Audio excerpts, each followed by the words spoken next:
kasih buat teman-teman semua. Terima kasih buat kesempatannya malam hari ini. Saya akan bersaksi bagaimana saya mengalami Tuhan dalam hidup saya. Saya lahir dari keluarga Kristen. Saya tinggal di Alam Sutra hari ini. Tahun 2000 saya married, saya menikah, saya pindah ke Alam Sutra. Uh, ini yang mengalami dalam kehidupan saya. 2003 usaha saya bangkrut, habis semuanya, minus semuanya, utang supplier, utang bank, utang kartu kredit, utang teman-teman banyak. Nah, singkat cerita, di 2004 itu saya diajar satu komunitas yang full gospel. Di situ saya baru kenal namanya Yesus sesungguhnya dalam hidup saya. Saya mulai berdoa, saya mulai sungguh-sungguh cari Tuhan, karena kehidupan saya itu di 2003 itu hancur semuanya, Pak. Bisnis saya benar-benar minus. Sampai saya sama istri itu mau bayar listrik aja nggak mampu. Mau bayar uang listrik bulanan saya nggak mampu. Kerja nggak punya, semuanya pokoknya hopeless lah. Saya dikenakan satu pribadi namanya Yesus dalam hidup saya. Saya mulai berdoa ajak istri saya setiap malam. Saya mulai berdoa berseru kepada Tuhan. Saya sungguh-sungguh mencari Tuhan. Nah, sepanjang hidup saya sampai hari ini, saya mengalami satu mujizat. Saya kalau orang dalam situasi banyak hutang, itu tidurnya satu hari paling 2-3 jam, Bapak Ibu semua. Karena pikirannya kalut, semuanya kacau. Nah, gimana saya juga baru menikah di tahun 2000 itu, belum dikaruniakan anak sampai 2004, kondisi ekonomi porak-poranda, pokoknya hancur-hancuran. Tapi waktu saya kena satu pribadi namanya Yesus, di situ saya punya pengharapan dalam hidup saya. Satu malam setelah saya doa keluarga sama istri, saya tidur. Dalam hidup saya sampai hari ini saya mendengar suara Tuhan itu audible 2 kali. Hanya 2 kali dalam hidup saya. Yang pertama waktu itu sekitar jam 4 saya ingat seperti saya dibangunin. Saya pikir itu suara istri saya. Ternyata istri saya lagi tidur. Saya lihat di kamar dia tidur. Terus saya tidur lagi dan suara itu datang lagi dan saya seperti dikasih penglihatan running text. Itu sampai hari ini firman Tuhan itu pegangan buat hidup saya. Itu Mazmur 23. Saya baca ayat itu, saya buka kitab pagi itu, ternyata isinya Tuhan adalah gembalaku yang baik. Aku tak akan pernah kekurangan. Saat itu saya berpikir, wah besok saya bisa bebas utang nih dalam seminggu. Utang-utang saya bisa lunas, ada orang yang datang kasih pinjam uang. Ternyata semua itu proses, Bapak Ibu. Tuhan menetapkan saya banyak hal untuk perubahan dalam hidup saya. Saya pegang firman Tuhan itu sejak saya mendengar suara itu, saya percaya bahwa hidup saya dipulihkan. Singkat cerita, nggak lama dari mimpi itu, suara itu datang lagi. Kira-kira sekitar 3 bulan kemudian datang lagi. Dan sama seperti itu jam 4 pagi saya tidur, saya lihat seperti saya lihat istri saya ternyata istri saya nggak bangun, dia tidur. Dan seperti yang penglihatan pertama, suara itu sama. Dan dia kasih ayat firman Tuhan yang sampai hari ini saya nggak pernah lupa dalam hidup saya.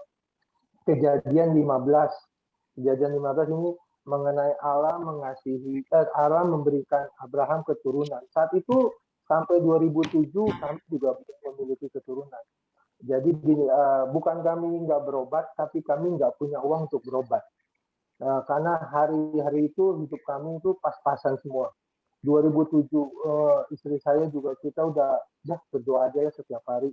Karena untuk ke dokter spesialis itu cukup mahal. Belum tindakan A, B, C, D terus. Kita hanya berdoa setiap malam. Nah, dari 2 ayat firman Tuhan itu yang menjadi pegangan hidup kami berdua. Singkat cerita, di akhir 2007 Tuhan mulai bukakan pintu-pintu yang selama ini tertutup.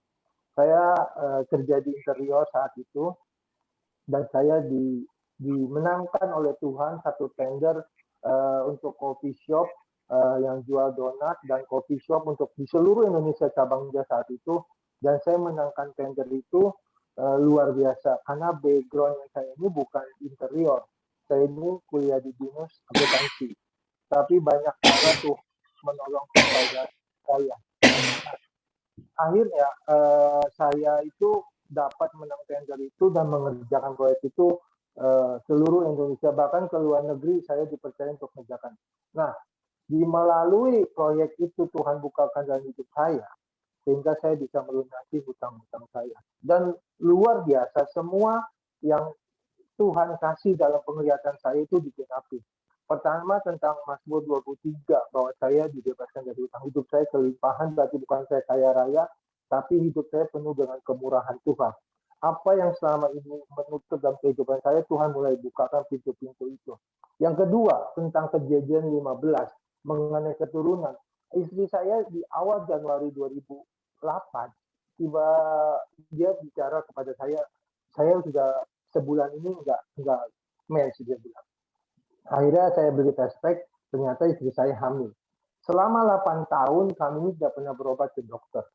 Dan apa yang Tuhan kasih dalam hidup saya dan istri saya itu digenapi satu persatu. Saya di 2008 itu adalah suatu mujizat dalam kehidupan saya.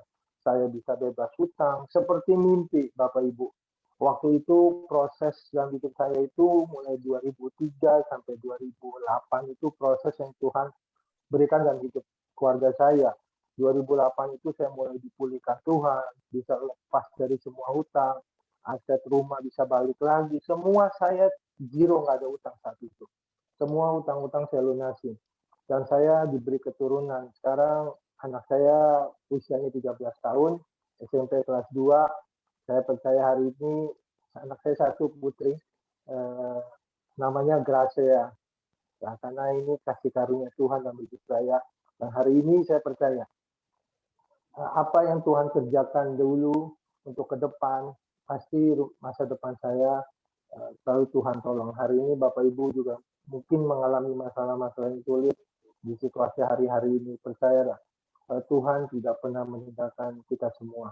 Dan banyak cara Tuhan menolong hidup kita semua, dan saya alami itu. Hari ini juga saya bukan dalam keadaan baik. Semua tahu situasi ekonomi, semua lagi mengalami hal yang sama.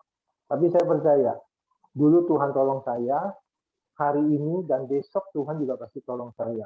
Tuhan banyak cara untuk menolong saudara dan saya. Saya mengalami pribadi dengan Tuhan. Hal-hal yang seberat apapun saya percaya Tuhan pasti buka jalan buat saudara dan saya. Saya sudah alami ini, percayalah, kalau kita sungguh kepada Tuhan, Tuhan pasti bukakan semua jalan buat kita semua. Terima kasih buat kesempatannya hari ini, buat Pak Hadi yang memberi saya kekuatan, supaya teman-teman juga kita saling memberi kekuatan melalui kesaksian ini, biar kita terus berpegang pada Tuhan, berharap, karena Tuhan selalu menyertai saudara dan saya. Terima kasih Pak buat waktu.